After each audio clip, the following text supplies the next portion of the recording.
saludo para los pregoneros, con todo mi corazón.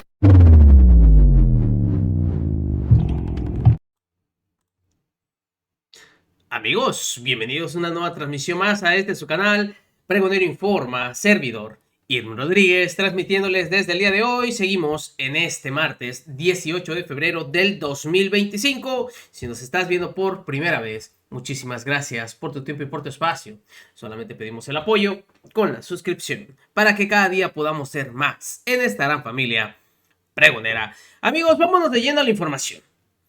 Esta semana va a volver a haber una discusión muy fuerte en el Senado de la República sobre la iniciativa de esta reforma electoral. Y sale nada más y nada menos que Ricardo Anaya nuevamente a querer pintar un panorama muy adverso. La reforma electoral de Morena casualmente no hace cambios en materia de sobrerepresentación. Sacaron el 54% de los votos y controlan el 75% del Congreso. Esto es inaceptable y tiene que cambiar. Siguen dolidos por cómo simplemente la gente salió a votar y con las reglas que estaban establecidas se le dio esta mayoría a Morena. Riquín Canallín, así rápidamente, subía esto en sus redes sociales resumiendo lo que él trató de dar a entender. Pero simplemente estos reporteros lo dejaron con cara de dejo al preguntarle algo sobre su partido. Escuchen ustedes qué argumentaba Riquín Canallín. El problema aquí con la iniciativa que se ha presentado es doble. Se queda corta en muchos sentidos. Primero, el propio nepotismo se queda muy corto, porque no está incluyendo al Poder Judicial, donde hay mucho nepotismo, porque no está incluyendo a organismos autónomos, ustedes saben el nepotismo que hay al propio interior del INE, porque no está incluyendo al Poder Ejecutivo, donde también hay muchísimo nepotismo, y no se hace cargo del nepotismo cruzado, porque resulta que no le aplica al que era jefe de gobierno y ahorita es secretario de Estado y quiere poner a la hermana de ministra de la Corte. Ese tipo de situaciones no las regula. Entonces, vayamos a una reforma para combatir el nepotismo, pero una reforma en serio que no simule, que incluya al Poder Judicial, que incluya a los organismos autónomos, que incluya sobre todo al Poder Ejecutivo y que se haga cargo de este nepotismo cruzado, donde primos, hermanos, parientes se ayudan desde distintos poderes para poder ocupar cargos de enorme relevancia. Y el segundo, el principal problema hoy del sistema electoral mexicano no lo aborda la reforma. Hoy el principal problema, por mucho, se llama sobrerepresentación. Porque lo que sucedió es que Morena sí ganó la elección con el 54% de los votos. Pero ¿cómo puede ser que saquen el 54% de los votos y se queden con más del 75% del Congreso de la Unión, lo que les permite modificar la Constitución literalmente de manera unilateral y como se les pegue la gana? Ese es hoy el principal problema que tiene. Hoy, pero antes no lo era, ¿verdad? Cuando ellos hacían descaradamente de las suyas y tenían esa sobrerepresentación y el poder absoluto. Cuando tenía todo el poder el PRI y cuando en su momento ya iban de hermanitos agarraditos de la mano. Ahí sí no importaba, ¿verdad? Qué descarados son, pero ahora como el partido de Morena, que lo representó la mayoría de la ciudadanía, pues ya no se vale. Ese es el principal problema hoy en día. Son unos descarados. Fíjense ustedes, pues simplemente le arruinaron su discursito a Canallín cuando le hicieron estas preguntas directamente en la conferencia y relacionado a su partido, que sabemos que el Partido Acción Nacional simplemente está por los suelos. Es un partido que está a punto de llegar a una crisis como la que vive el PRI.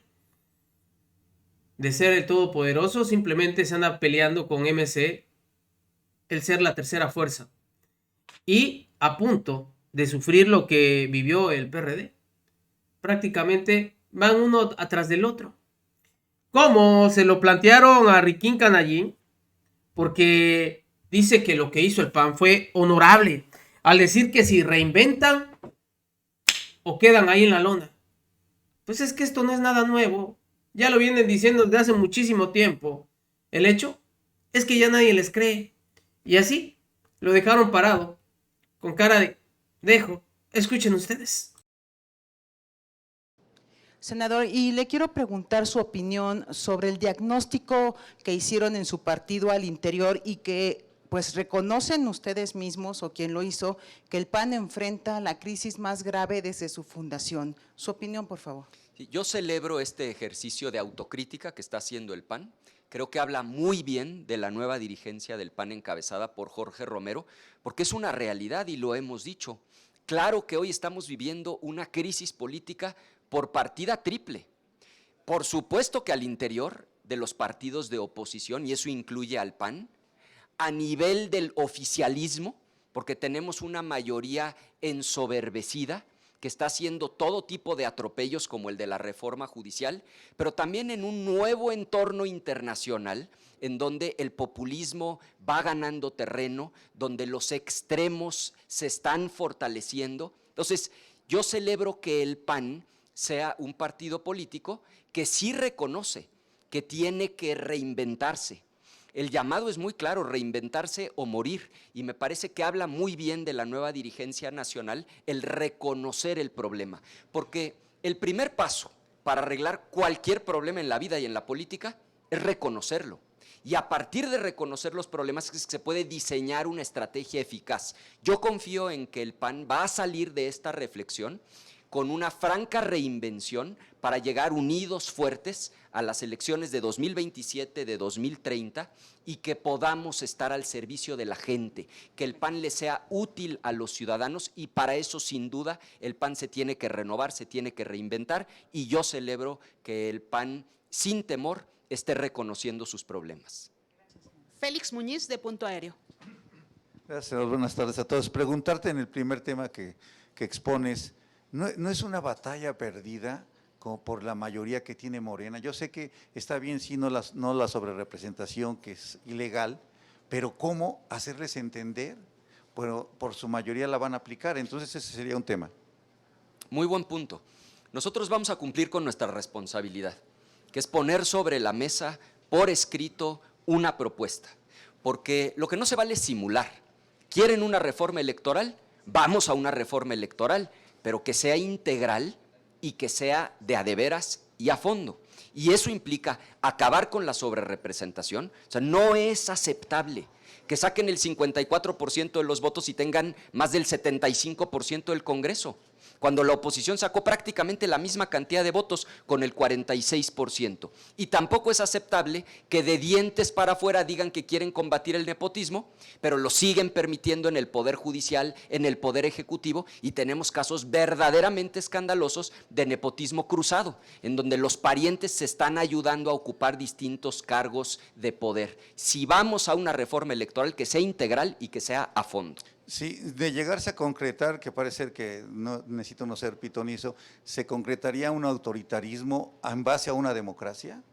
En este caso sería una simulación, porque hacen como que van contra el nepotismo, pero lo siguen permitiendo al interior del INE, lo siguen permitiendo al interior del Poder Judicial, lo siguen permitiendo al interior del Poder Ejecutivo, y siguen permitiendo estos casos escandalosos de nepotismo cruzado, en donde dirigentes partidistas apoyan a sus parientes para ocupar distintos cargos, donde el hermano del expresidente también lo tienen colocado en la administración pública.